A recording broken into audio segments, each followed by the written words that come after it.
When it comes to fire creation, there are three processes we go through: pre-planning, execution, and success.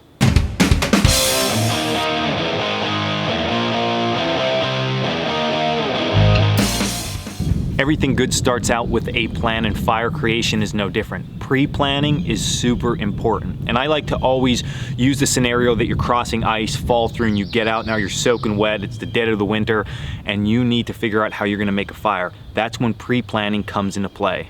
So it starts with just collecting material and deciding how much material and what type of material you're gonna need. And that is honestly one of the most critical parts of making fire, collecting the proper materials in order to get a nice sustainable fire quickly and efficiently. So once all those materials are then collected, we move into the execution phase of fire development. And that's where we strike that ferro rod, where we light that match or light that lighter, and we have a tinder source, or maybe we collected a tinder source again in that pre-planning phase. We light that, and now we have that small flame. We created that triangle of fire, and we're gonna grow it into something larger.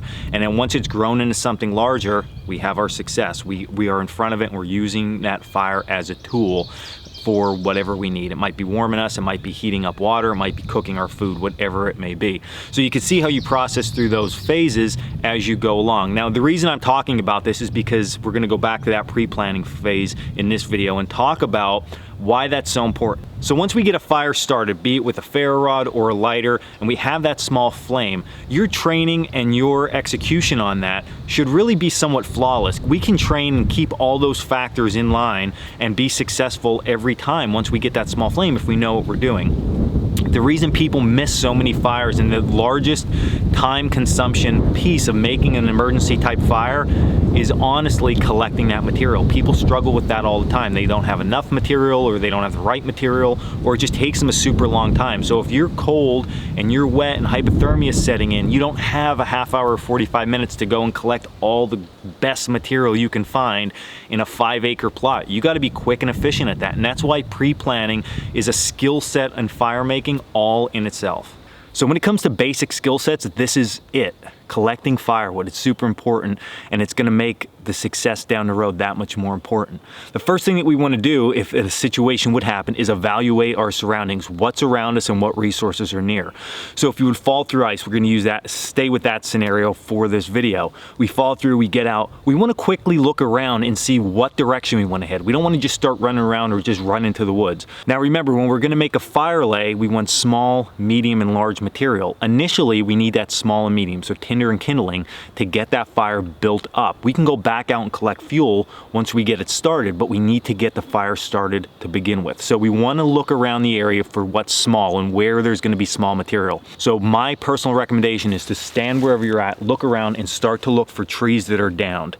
So if we look back into this area right in here, you can see that there's a down tree here, and as I look back, I can see short, scrubby type bushes that have fallen down, and that's gonna be a good starting point for me. I don't wanna travel super far, because if I'm wet already, I don't wanna have to walk 200-300 yards to get wood. Utilize the resources that are in your area.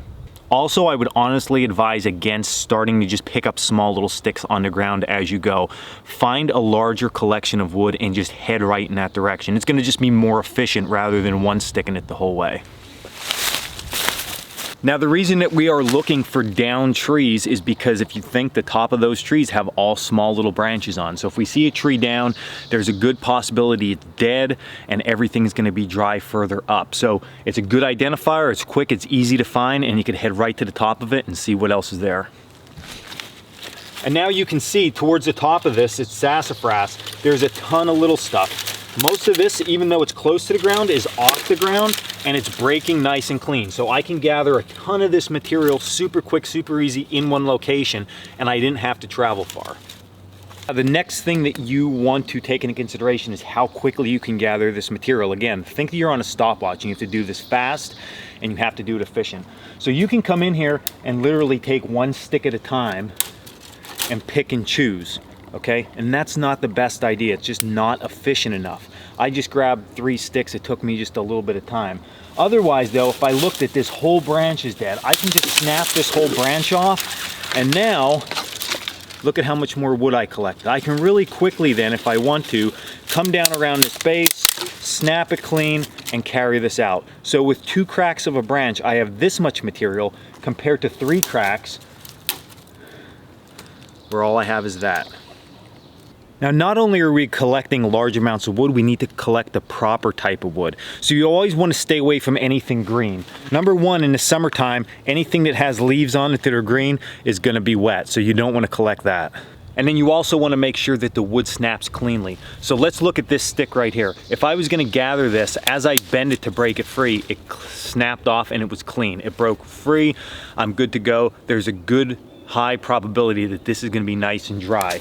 Likewise, if you take this tree behind it and I go to break a branch off, you can see how it hangs up and I got to pull the bark off of it, okay? So as I bend this, I got to break it free again. So it is cracking, but see how much it's bending? Okay, so it's bending. This one's bending a lot and I gotta still pull it apart. That means there's a lot of moisture and it's still green wood.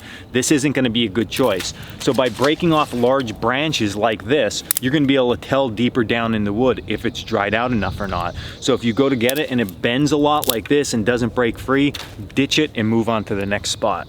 So just remember, even though this is just very basic stuff, it's still a skill set that you need to practice and hone in on. This is something that at all my classes, what takes students the longest is collecting materials, and then the execution phase doesn't work out because they didn't collect the right materials. So this is super important. Pre-planning, super important when it comes to fire creation. So get out there, try it, practice it every time you're gonna make a fire. Dry, wet, snowy conditions, it's always important. So as always, check us out at coalcrackerbushcraft.com. Tomorrow we're going to talk about fire execution, and until then, stay in the woods.